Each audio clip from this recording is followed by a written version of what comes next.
Like and subscribe, join the Discord, the Minecraft server, the Patreon, follow the Instagram. Now let's dive. Whoever shot into the crowd on that fateful day of October the 1st of 2017, firing over 1,100 rounds into the crowd is truly terrible. But based on all the available evidence, it was very clearly not Stephen Paddock. My only goal today here is to prove that, just like the many witnesses stated that night, there was not merely one man in the Mandalay Bay firing, but countless others, and also that basically everything the mainstream media has told us about that night is an outright lie. And there's a lot of ways to prove this. One could go through the over 600 police reports that were made, proving there were multiple shooters, but that would be boring and way too long. So let's try it my way. First though, I want it to be known that my prayers are with the victims and their families, and I sincerely ask, just like last episode, that God holds them near to him and his son for all time and helps us shed some light on what really happened that evening. That being said, let's decimate the prevailing narrative around that day. On October the 1st of 2017, there were shootings reported across the entire Vegas Strip. Over 1,100 911 calls were made that evening reporting shooters in hotels, casinos, cars, helicopters, and much more. The first issue is, however, that unless you know where to look for these, you're not going to find the archives of them. Meaning the average person is just going to take the police narrative at face value. And that's where this really begins, with the police narrative. My goal here is not to blame individual officers, as I believe there were many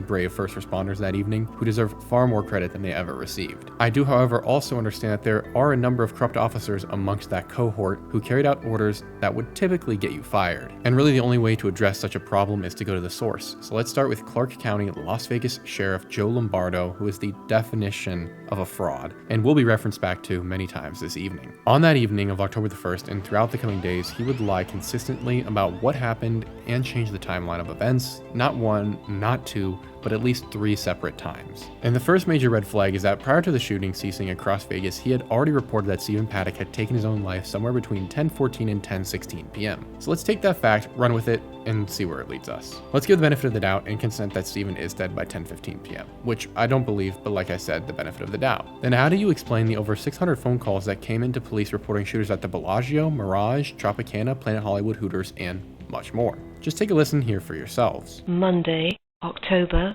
2, 2017, 0:21 and 33 seconds. 911 emergency, Zagorski 15953. Do you need police, fire, or medical? My friend who's a security guard at the Harris just texted me, said there's a shooter in the Harris too, and they don't know where he's at. One ran through there, and they haven't caught him.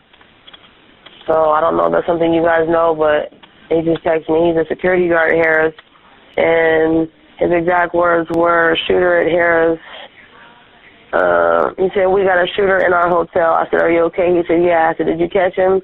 He said, no. I said, where is he? He said, we don't know. He ran through our Sorry. But yeah, that's basically what he said, and that was just now. I have hundreds of these I could show you too, and most of the shooting reports happened after Lombardo had notified us that Stephen had passed away. Indeed, I can find records of shootings being reported as early in the morning as 1 and 2 a.m., 4+ hours after Stephen had supposedly taken his own life. And since that's undeniably true, unless you want to be the guy to tell over 600 people that they were wrong about what they witnessed, then Sheriff Lombardo is clearly a fraud, and lied about the outcome of that night's events. But why would he do that?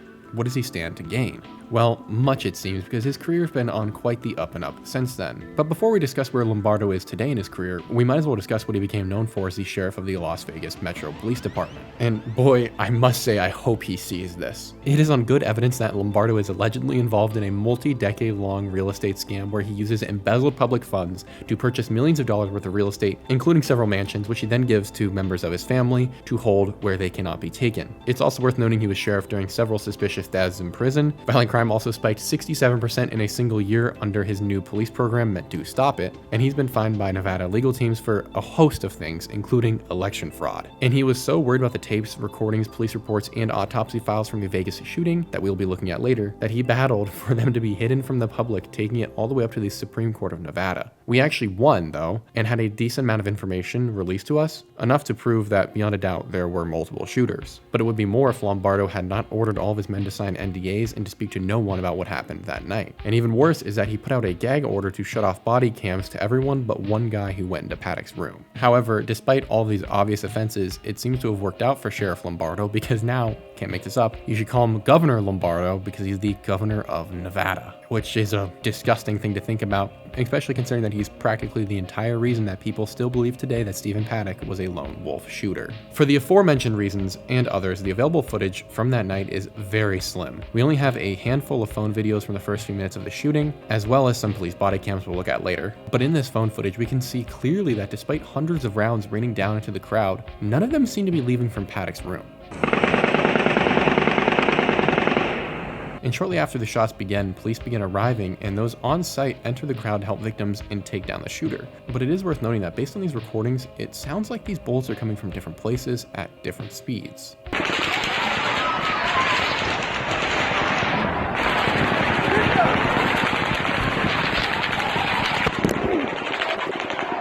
Which would explain why at this time, almost every police report discusses believing multiple shooters were present and that the shooters were staged both in the crowd and surrounding it. I will link the reports below, but from my reading, none of the officers believed that the shots were coming from the Mandalay Bay until they were later notified of that possibility. And we can't 100% confirm where the rumor that the shooter was in the Mandalay Bay began, but we can clearly tell that the people on the ground didn't agree with that theory, and the officers themselves don't seem to either as they continue searching the crowds for threats as people run past them. Moreover, at this instance, if we're assuming that the report came from dispatch, I'm not sure how they got the idea that Stephen was in the Mandalay Bay because the police officers weren't saying that and neither were the crowds. So it just doesn't really make sense to me. However, the notion that this shooter was in the Mandalay Bay also runs counter to what the crowd was actually warned about that night. And I guarantee you that unless you are super deep into this case and have done a lot of research on the shooting, you probably haven't heard that there was a Mexican woman and man who fought to the front of the crowd and began screaming something to the effect of, "We are surrounded by them and everyone is going to die." And this warning came 45 minutes prior to the first gunshots being launched. Security then escorted this woman and man out, and no one has heard from them since. And I couldn't find any video on the matter either, which makes sense considering the FBI confiscated photos and videos from that night and deleted recordings and messages, allegedly, although they don't want to admit that. However, we do have one little known interview from a young lady who tells a reporter about the incident from her perspective, and it's really chilling. We went back up to the room, and as soon as we reached the room from the concert venue, we just heard constant shootings. At first we thought it was fireworks, but then it was shooting. And then somebody said something to you to tell me about that experience. Yeah, so there was a lady who pushed her way forward into the concert venue into the first row, and she started messing with another lady and told us that we were all going to die tonight. Do you know why she was saying that? I mean, was this after the shots were fired, or? It was about 45 minutes before the shots were actually fired. You might agree this seems like the sort of thing that one would investigate. After all, a woman did just predict the worst mass shooting in American history, but in her message to the crowd is something key. She states that they were surrounded, meaning that many men were lying in wait. But there's no way that these men could have gotten away with this after all, right? Surely someone would have said something or seen something. And indeed, from various reports I've encountered, it does seem like people did reference this matter. Everyone started to get up to run. They just kept shooting, and it's like literally like 5 minutes of just shooting, and people just kept dropping. And it was definitely someone on the ground. Definitely, most definitely. The way they heard it, the crowd and all of us, and then they kept coming. They even came into the back staff parking lot and shot people out there too. So they just kept coming, and I hope they get them. All right, this is crazy. I don't know.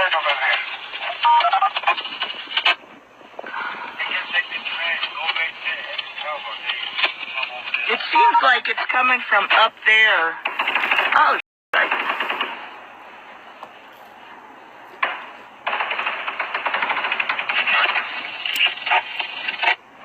And if we assume that some of these men were shooting as is believed, then we have to also think that that would explain some of the trajectories that don't make sense if Stephen Paddock was the only shooter. Because if you were to look at the autopsy reports, you would notice that many of these bullets enter and exit parallel to the ground, which is impossible from the 32nd floor of the Mandalay Bay. Especially considering that the windows weren't broken in Stephen Paddock's room, but shh, that's for later. What I think would then be a more logical assumption is that if there was an elevated shooter, which I'm not even going to argue because some of the bolt trajectories do make that argument, then there are other places besides the Mandalay Bay that would make sense. Indeed, I think it's incumbent upon us, if we're going to suggest an alternate theory for that evening, that we at least give a possible location the shooter could have been. Now, I didn't know this until recently, but the Route 91 Harvest Festival shares a venue location with an abandoned motel on the exact same grounds. It's called the White Sands Motel, and it offers excellent vantage points of everything, including the stage where, as discussed in the last video, Jason Aldean's bass guitarist Instrument takes a rather impossible shot if Steven is the only shooter. That being said, I know I teased you guys, so for more evidence that Steven Paddock is an impossibility as the shooter, let's go look at the aforementioned body cam footage. And in this footage, we can make some shocking discoveries. When watching the original body cam footage of this officer's chin, we notice something funky. Firstly, we notice that there are only 1 or 2 members of the SWAT team that are actually SWAT team members, which makes me wonder what the rest of the SWAT team was doing that night, but my bad, I'm getting distracted. Before we get into my commentary though, I would like you to just review the footage yourself and see if you notice anything odd about the room. What do you need, Levi? Sir! Here, man. I do not have a broken window. Well, no, there's several rooms in here for you.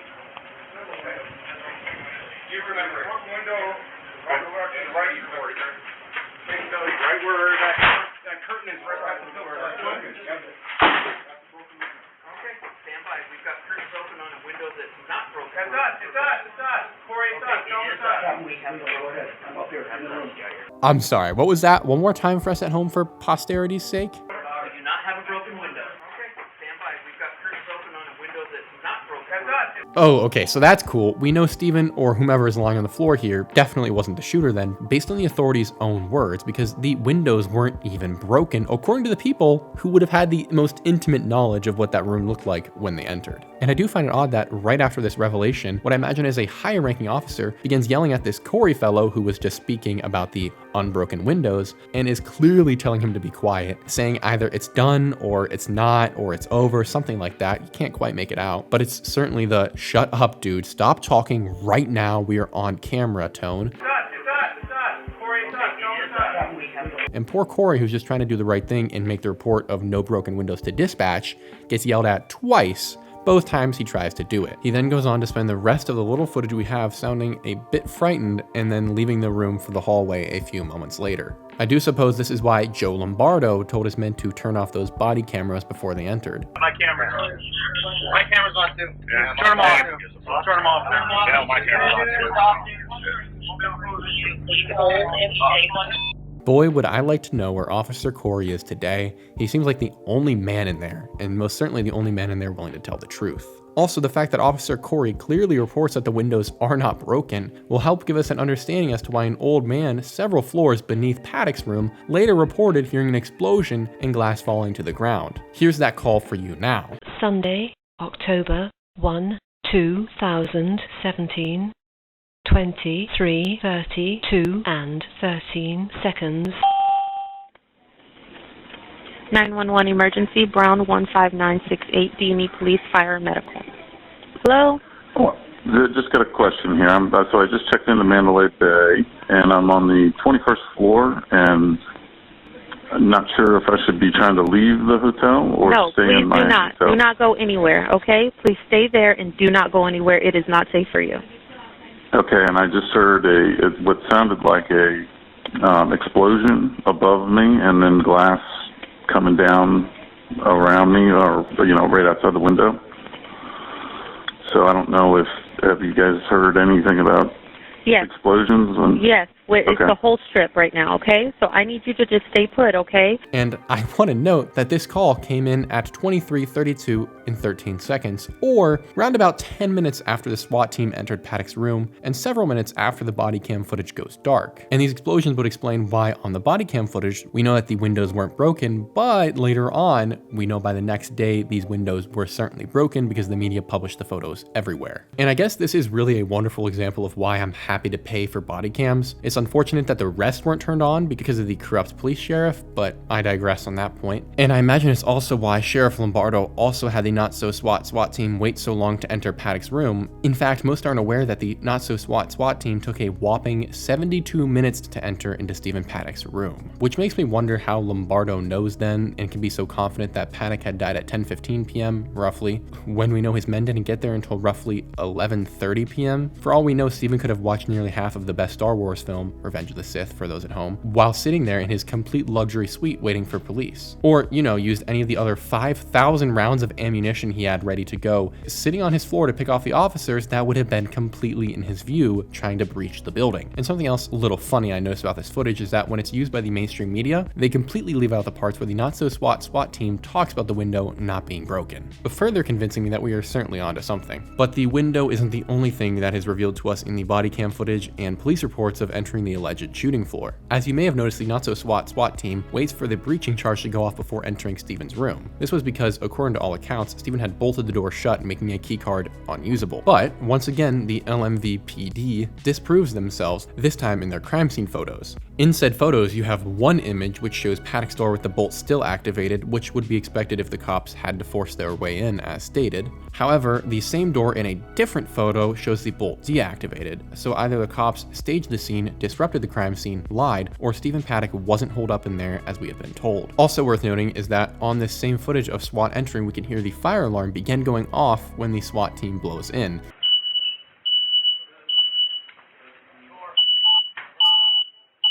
But this fire alarm doesn't go off when the shooter was supposedly firing over 1,000 rounds from the exact same room. That doesn't seem very likely now, does it? It also would have been a huge boon for the authorities when trying to identify the shooter's room, which was originally reported as being a difficulty for the police, if they could have just gone, oh, there's a fire alarm going off on the floor we think there's a shooter at. Maybe we should go there first. But it doesn't stop there with the doctored evidence, as the police will incriminate themselves once again. Third time's a charm, I suppose.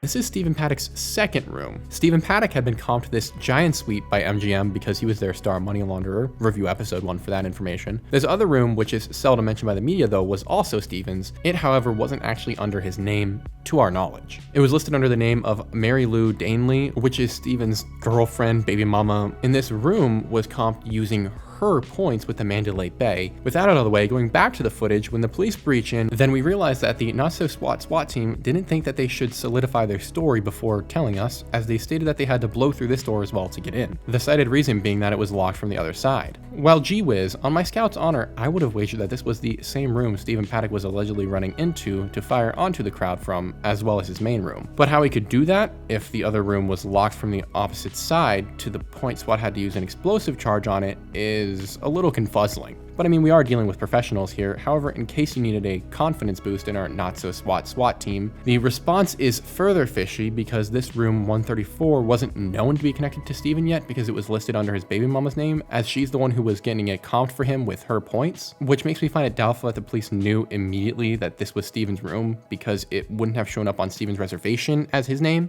I could be wrong about that. I don't know, but that's just the logical assumption I'm making. But giving them the benefit of the doubt, let's just assume they knew it was Stephen's room. I suppose you could assume it's empty, but you don't know that because Stephen Paddock had been hooking with a hooker while staying at MGM's Mandalay Bay, according to their records and police records. So for all we know, she's in there terrified while the police are blowing in. Keeping all this in mind, the lack of regular procedure, professionalism, or even decorum displayed by this team is beyond imagination. And even if you somehow, I don't know how you could, but even if you do somehow still believe the mainstream media narrative, you do have to admit that this is the most unprofessional SWAT team breach you've ever seen. And even more so because this is the same not-so-SWAT team that had 3 negligent discharges in a row just mere moments earlier.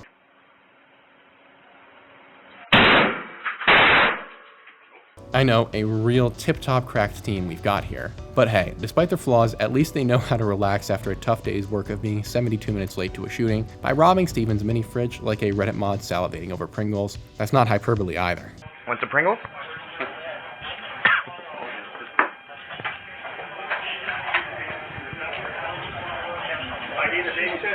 One suspect down at Trop, it sounds like. What's also interesting about these 2 doors that the not-so-SWAT team had to blow through is that according to hotel records, they were opened multiple times throughout Stephen's stay simultaneously, meaning that unless Stephen is Miss Incredible or Stretch Armstrong, someone else had to have been in his room. At least one other someone. In fact, these someone or someones had to have been with Stephen in the room the day of the shooting, because we also have reports of the doors being opened simultaneously that day as well. And what's interesting is, despite what the feds might tell you, we actually have an idea of at least who one of these suspects could have been. And it's this strange Aussie fellow named Brian Hodge, who, as is thematic in this tale, retells his story multiple different ways depending on who's asking, and he does more no-nos than I can count, and more specifically, Brian Hodges accidentally lets loose a higher and more exact number of guns that were in Stephen Paddock's room than the police had up to that point, and refers to them as machine guns. He also tells the Aussie newscast that Stephen had arrived on the 28th of September when he had in reality arrived on the 25th, which is a really weird thing to suggest you know when you didn't even arrive at the hotel yourself until the day before the shooting, so he couldn't have known when Stephen arrived anyway. Additionally, Hodge tells us that the other employee in the hallway along with Jesus Campos had been shot and killed in the incident, which would make sense considering the 200 rounds that were said to have been shot through the door of Stephen Paddock's room. Hodge also intentionally altered his GPS on his phone so that his Twitter couldn't monitor him. This does seem like an odd detail, but it was to lie on Twitter where he was that night for clout. He had said that he was hiding in the bushes outside the Mandalay Bay, which the police would later come out and say straight up was a lie. Brian would then go on to tell several other lies about his location that day, but we won't get into all of those. All this being said, one would anticipate that your level of self-incrimination couldn't rise higher, but if we were on Mount Everest, we haven't even reached the halfway point yet. Hodge's most prominent example is that he tells the news agencies that Stephen had utilized a hammer to break the hurricane-proof windows of his hotel room to get a good vantage point for his shooting, which he couldn't have known because it hadn't been released yet. And he also then states that he had been staying in the room right next door to Paddock's room, that being 134, which is the adjoining room that had actually been comped to Stephen Paddock's baby mama that he had allegedly been shooting from that very night, but clearly couldn't have been for the other reasons. So now he's claiming to be staying in the shooter's room. Something is very, very wrong here. To the point you would anticipate that Brian was number one on the police's suspect list, or at least that Brian was taken in for questioning, as he basically admits to being an accomplice. But in fact, no. When the FBI began to investigate him, high-ranking feds went, nah, we're not gonna do that, and prevented anyone from interrogating him or searching him for more information. But it doesn't stop there. Brian isn't the only suspicious person we know that was with Stephen in the days prior to his death. Indeed, there are 3 unknown women, unknown to us I should say, whose names have been redacted from reports who were also registered to Stephen's suite, but were never investigated. And none of these women were Stephen's baby mama, who as stated was in the Philippines tasked by Stephen with the purchasing of a home. And none of these women were the hooker, as far as I can tell. So who were they then, right? I sure would like to know as well, but according to the authorities, they essentially don't really exist. And Lombardo never even bothers to mention them, and I'm fairly certain that they aren't even in the final report on the matter. Don't quote me there though. But we do know that since they were registered on Stephen's room with the hotel, they could have been there at any time, including during the shooting, or when Stephen, what's the friendliest way to put this, repainted the ceilings. And on that note, I do plan to save the interior crime scene for a future installment of this series because most of the issues we will discuss don't pertain to the multiple shooters theory. However, there is something important to note, that being that in this room we can see the handgun that Stephen allegedly used upon himself. And I'll try not to be too morbid here, but I do need you to bear with me for 1 second. According to the police autopsy report for the body that allegedly belongs to Stephen Paddock, as well as several photos of where the body ends up, Stephen is standing facing the windows with his revolver against his teeth in the roof of his mouth, when he then proceeds to pull the trigger. One would expect the gun to land in front of him after flying from his hand, or maybe off to the sideways and something in between those 2 options, as it basically always goes. The one place though it shouldn't end up is behind him, and yet that's where it does end up, several feet behind Stephen. Which isn't how math works, but what also isn't how math works is that after Stephen allegedly takes his own life around 10:15 p.m., he then teleports across Las Vegas shooting rounds at people who weren't even at the music festival.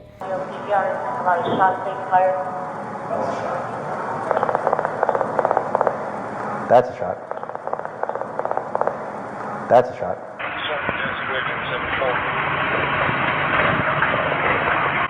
What was that? Oh, right here. Go.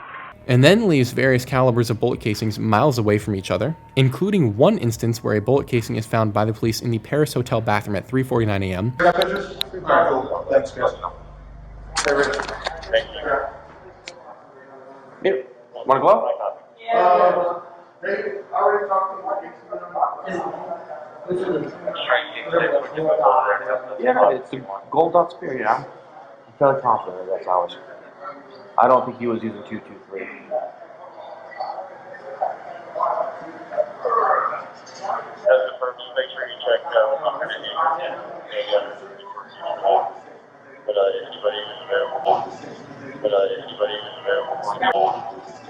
For the sake of avoiding comments asking, these body cams are in UTC time, which is why the time is different than what you might expect. On top of that, several witnesses find loaded magazines discarded in different locations on the Vegas Strip, and, get this, multiple guns laying in the street and by other hotels and casinos, with one man even picking up said firearm he found near the valet and handing it to the cops. 3820, and also just so you know, what we had got before the shots fired, we did have a guest who brought a gun to officers out near valet, so it was a gun found also near the valet entrance.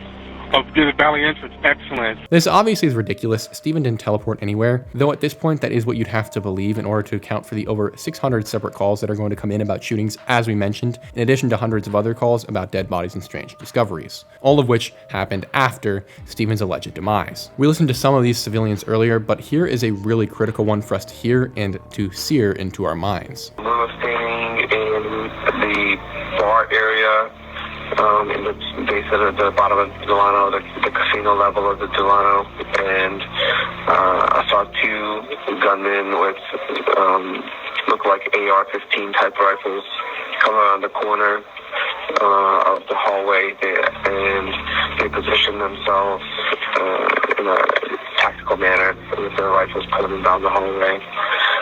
At that point, I moved away from the hallway so I wouldn't be shot at or shot, and then as soon as I moved, shots were fired, multiple rounds, probably 5 to 10 rounds at a minimum, and then moved to ran to the elevator and took the elevator up. Now that's a bit stranger than many of the rest that I encountered. Clearly there were multiple shooters present. Once again, your other option is teleporting dead Stephen Paddock, but also it's clear that these other shooters weren't just angry 64-year-old gamblers who sold arms in the nighttime. No, these men were, based on this man's description, serious, highly trained killers there on a mission. I told you at the beginning of this video that I will save the theorizing for another episode, which we will get into, but we do have a pretty good knowledge for this instance that the powerhouse members of the House of Saud were present that day, including the Crown Prince Mohammed bin Salman, and there is a video which appears to show said prince being escorted by armed guards from the Hotel Tropicana. I don't know if I believe that's him or not, but it is interesting. It does look a lot like him. And this is the same Tropicana hotel and casino where dozens of calls would later come in about multiple active shooters. And the Saudis being there also coincides with a civil war among elite members of the House of Saud that had been taking place during this time, including one family member named Al-Walid bin Talal al-Sud, who at the time was among the top 20 wealthiest men on earth and had actively been involved in funding ISIS, and who had hated his younger cousin Mohammed bin Salman because he was focused on removing some of the old Saudi customs, and because Al-Meed was originally supposed to be the next ruler of Saudi Arabia. That is a lot of family tea we don't need to get into right here, but this guy who funded ISIS was then in prison for months after the Vegas incident in the Four Seasons Hotel in Riyadh, Saudi Arabia, where the Crown Prince was holding a bunch of people, and the price for Al-Weed's escape was a staggering $10 billion in full loyalty to Crown Prince Mohammed bin Salman, which he did eventually accept, paying the full ransom, and was fortunate to even get such an option, as many of his supporters would end up with the Khashoggi treatment. And it's worth noting that right here, the ISIS connection becomes very prominent because ISIS, whom Unk was a major funder of, would then go on to take credit for this shooting incident, not one, not two, but at least 3 separate times. The same ISIS, which despite what some people might try and tell you, is known for only taking credit for those things which they are involved in. Which is also interesting considering that one report from an eyewitness discusses seeing shooters in the Tropicana, and the man does actually manage to get a good look at them, good enough to describe their height, weight, build, and outfits. The man who phones in these shooters, though, was just one of dozens who would confirm his report of what he had seen. However, the Tropicana conveniently would later come out and deny any shooting had ever happened or occurred on their property, despite it obviously having happened. And it just makes me wonder where the security cameras are for all of this. After all, Vegas makes China look like a free-for-all with no big brother. Indeed, in that clip of what is allegedly Mohammed bin Salman being escorted from the Tropicana, we can see at least a dozen cameras in a 30 square foot radius, which only speaks to how many are covering Vegas and the Strip as a whole, constantly filming everyone and everything. And not a single ounce of this footage has been released. I find that hard to believe, unless something else is going on. For instance, the fact that MGM basically owns this entire area, and the police were, based on what we can tell, allegedly likely in on it, meaning that everything is sealed up tighter than insert questionable joke that gets me in trouble. Not to mention the FBI, based on available evidence, went around threatening people afterwards into silence and not allowing the most likely criminals to be investigated, like Brian Hodge. So far, we've listened to a bunch of audio and seen a host of footage that proves beyond a doubt multiple shooters were present. However, believe it or not, I have yet to drop the most incriminating bit of evidence. In fact, we haven't even spoken of the helicopters yet, which are arguably the most important aspect of this entire investigation. Now, I'm going to go out on a limb here and sound schizo for a moment. I dare say even more so than I might already, but bear with me. The night of the shooting, we know many passed on, and God please rest their souls, but the only verifiable shots we can see on any body cam footage or cell phone cameras I've encountered are coming from the sky. Now, I don't doubt Stephen Paddock's ability to teleport around Las Vegas, shooting up and planting evidence in various casinos, but I do have to draw the line somewhere. And where I draw said line is the idea that Stephen Paddock could have flown in the air and hovered while firing hundreds of rounds from a distance into the fleeing masses. That just doesn't make any sense to me, but it's what you'd have to believe in order to maintain the sole shooter narrative. Because in between the two Mandalay buildings, not too far from where the shots were reported to have come from, we do see what are, by all appearances, muzzle flashes bouncing in and out at irregular intervals. There are no buildings that tall in between those two hotels, and there are no helicopters meant to be there. We do, however, know they are there, as we shall discuss shortly. And assuming that these are helicopters, we can be confident that they are not the anti-collision or identification lights, because they are bouncing in and out at too irregular of a pattern, as noted. Therefore, we are really left with muzzle flashes as the next most likely option, based on the setting, and if I were to assume, likely those from heavier weaponry. The sort of firearms which would be capable of shooting long distances, although I wager they weren't aiming at the crowds, at least not initially. However, based on the toll, it cannot be denied that the shooters on the ground were aiming for the crowd, and these helicopters would also explain the shots that many perceived were emanating from Mandalay Bay. Like we said, the angle and height is not that much different from where Stephen Paddock was allegedly stated to have been. And these helicopters, considering the cost, are a sign of a very, very well-funded terrorist organization, or the government. Tell me if you can spot the difference there. Continuing on the notion of government involvement though, we do get some serious proof of major manipulation when we begin reviewing the flight radar data from that evening. Firstly, I want to point out that the time code below says October 2nd, because once again, just like we looked at with the body cam footage, flight radar data is also done in UTC. So it may say October 2nd, but it is the exact time of the shooting. And on the flight radar map, we are going to notice some incredibly interesting things. I could explain it myself, but there is a professional who I believe does much better justice for the information. We're going to notice a number of things in this data that just seems weird. There's a number of anomalies that we should pay attention to because I think they give a bigger picture of what may have happened. Here we see one helicopter leaving Maverick helicopters, a second helicopter getting ready to leave, and you can see their call signs, their tail numbers. That third one turned its transponder on a little bit late. So those three helicopters depart at about 9:40 p.m. from Maverick helicopters, which is right here.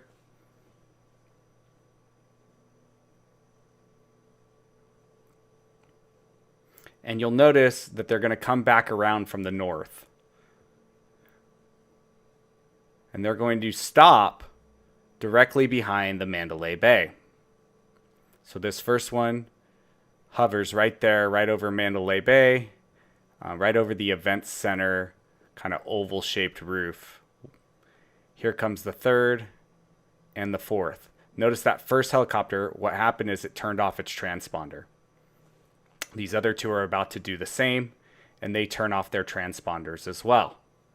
And they remain there, no transponder signals come back on for the duration of the shooting. So they turned off their transponders at about 9:52, and no more transponders will appear in that area. But what's interesting is that even though we have no radar data showing flights in that area, video evidence clearly shows flights being in that area during the shooting. I think the video speaks for itself. There are, however, a few other instances where helicopters do come into play, like the one we can see land on the roof of the Mandalay Bay. This roof actually brings a lot into question because it's the top of the Mandalay Bay, yes, but what you might not know, and I didn't until researching, is that it's actually on top of the Ritz-Carlton, which is the hotel that occupies the top floors of the Mandalay Bay building. And that Ritz-Carlton is owned by the cousin of Mohammed bin Salman, the guy who funds the CIA, my bad, I mean ISIS, which is another reason I do find it highly likely that at least a part of this whole incident was a Saudi family war occurring in our desert instead of theirs. And then after taking off the helicopter, we presume it's the same one, flies at a low enough altitude that it can pass over a group of people who are fleeing, and by sheer fortune, we actually get a really weird clip that proves this helicopter was super low, either looking for someone or picking someone else up, because on this footage we can see the wind, which is really close to like a hurricane wind on the camera, but since there's no hurricane, we know it's a helicopter right above said camera. We then catch what I presume to be the same helicopter flying away on this other handheld camera footage. Even stranger, when these helicopters eventually do land, but for a brief second, it's not from where they originally took off, and the business is called Sundance Helicopters, which would later close down, I believe, in 2020. The sheer amount of buffoonery here that these helicopters are involved in is baffling. And if you're curious, check out the full video in the links below, where he goes through the entire, I think it's 20 plus minutes, which is several hours of transponder footage, and it just gets crazy. But for our purposes, on the night of the shooting, the helicopter office was also very active, not just the choppers themselves, as once again, a number of calls were made from there detailing more shooters. And one of these calls came from the boyfriend of the front desk lady there, who had told him there were multiple armed suspects shooting people, as well as a bunch of other people hiding in the hangars and in the building, and yes, likely several injured and possibly at least one deceased individual. Sunday, October 1, 2017. 22:43 and 48 seconds. 911 emergency, Rodriguez 15978. Do you need police, fire, or medical? I'm sorry. It's there's an active shooter at Sundance Helicopters. Okay. Did you see the shooter? I'm not there. My girlfriend works there. She's a supervisor. She texted me and said there's a shooter. Yes, we're aware of that. Okay. Where's your girlfriend now? To my knowledge, she's still there, but I was trying to get through to just like... Yeah, we have thousands of calls. But Steven's on the floor of his hotel room over a mile away. That's weird. That would be a mighty impressive shot through his unbroken windows, through the hangar walls, and into the people he couldn't see, which are probably almost a mile away at this point, hours after he had supposedly entered into the judgment room. And we do get confirmation via video of these people, or at least who we assume are these people, who are later reported at the helicopter hangars, because there is an aerial video from, I presume, once again, a police helicopter watching a group run across the runway. The airport also noticed these people, and somehow airport administration came to the conclusion that it would be best to turn off the lights, so I guess they could hide them and make it easier for these people not to be seen. I don't know, but also suspicious. All these factors included as well, the level of control and power one must have had is unprecedented in order to be able to turn on and off transponders flying in this airspace, shoot and then land and leave without being hunted down, run across the airstrip of a major airport, and even have airport admins turn off the lights for you is insane. Telling this story is like telling the story of one giant, enormous manhunt times assassination attempt multiplied by war. It makes no sense to my mind. However, that's all we can assume was happening at this time, as a hunt of some kind was clearly happening across the city of Las Vegas, as calls continued coming in for many hours after Steven's death, and even after these people are reported at the helicopter pad. And these are some of the strangest reports you're gonna hear. And it seems an additional battle takes place because I kid you not, 9, count it, 1, 2, 3, 4, 5, 6, 7, 8, 9 separate police body cams are going to pick up automatic gunfire in and around the Bellagio, another MGM property that supposedly has tunnels connecting the two. Just keep that in mind. We are not...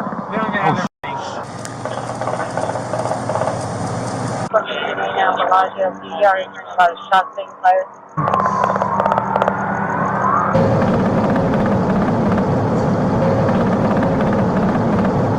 Units, we're getting a 415A now, Bellagio, PDR is hearing a lot of shots being fired.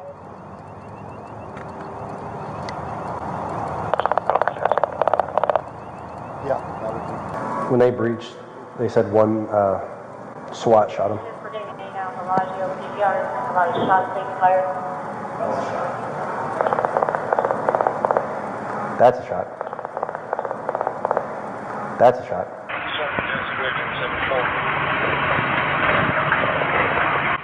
What was that? Is that what it was? Oh, right here. Go. Oh, machine gun. What was that? Units, we're getting a 415A now, Bellagio, PDR is hearing a lot of shots being fired. Is that what it was? Oh, right here. Go. Oh, that's machine gun. That's machine gun fire. Units, we're getting a 415A now, Bellagio, PDR is hearing a lot of shots being fired.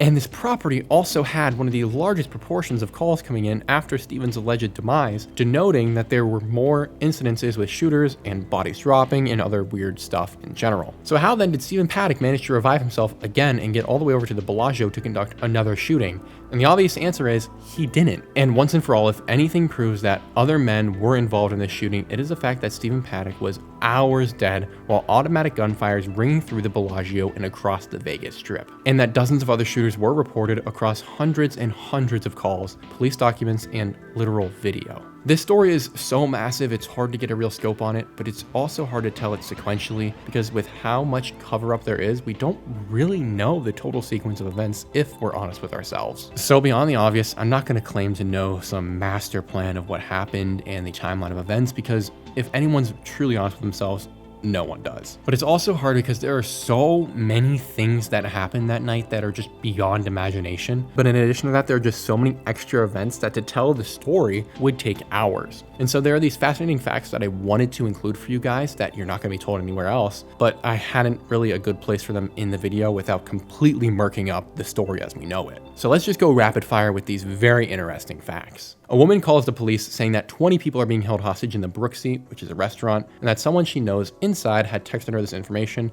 and is no longer responding. The police didn't investigate to my knowledge. And the woman on the call sounds really creepy and way too calm. A shooter's reported at Hooters, and everyone was hiding under tables, scared for their lives. Once again, no public follow-up as far as I'm aware. 2 men were seen outside of the apartments located near the initial shooting incident, and witnesses report that they were trying to hide in the bushes while changing clothes. Once again, no follow-up as far as I'm aware. More times than I said did people find shell casings across the Vegas Strip, and at least 2 separate guns were found by random citizens. A man staying beneath Paddock's room reports hearing a single gunshot go off. This may not sound odd at first, since Paddock fired over 1,000 rounds, allegedly, except this shot rang out at 3:50 p.m., 6 hours and 15 minutes prior to Stephen allegedly beginning his shooting onto the festival. Which could the shooter of this shot have actually been one of the other people tied to Stephen's room, and could this possibly have even been the time when Stephen actually passed away? That's actually Stephen on the floor of the room, which we'll get into in the next episode. Sorry, I'm getting ahead of myself. The police reported to CNN, who reported to the public, that the not-so-SWAT team had been engaged in a violent struggle with Paddock, which is too crazy of a thing to pass up because Stephen was lying on the floor and had been that way for, according to the police, at least 72 minutes, and the SWAT team was most certainly not taking any fire from him.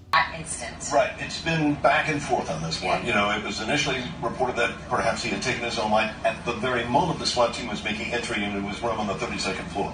Now they've clarified that point. They say that as the SWAT officers actually broke in the door, that the gunman charged them, made it through the door, struggled with the officers, and was able to get off at least one shot, wounding one SWAT officer in the leg, and then the gunman was killed.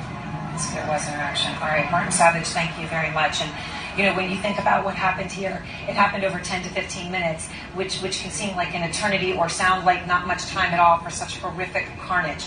At the end, 59 people, as of this moment, have died.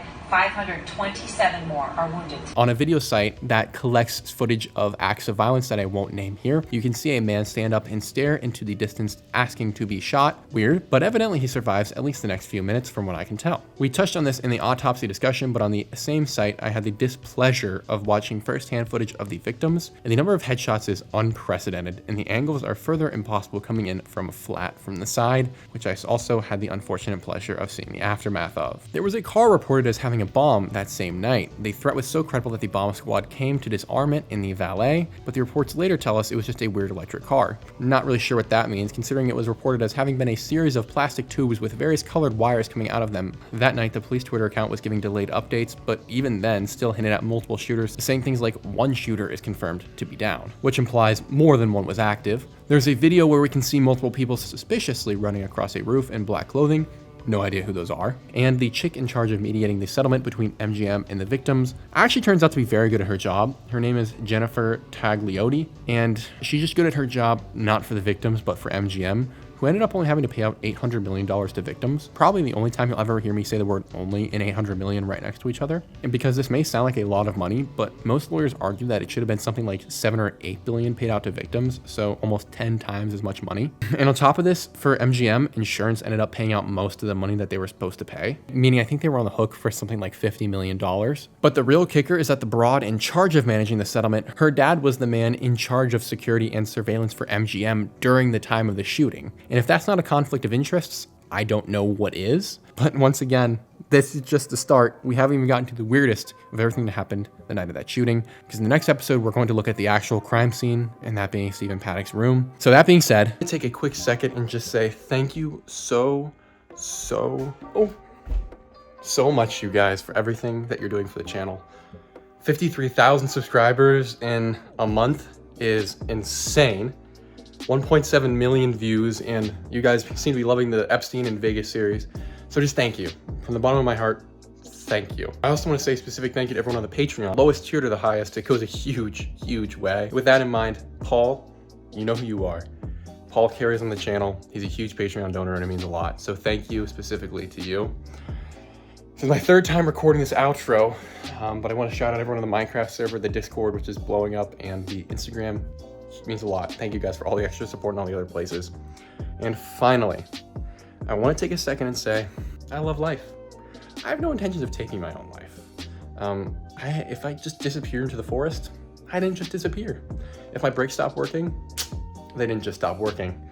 And all the other things you can think of, I'm in great health, don't keep power cord at home, I know how to swim.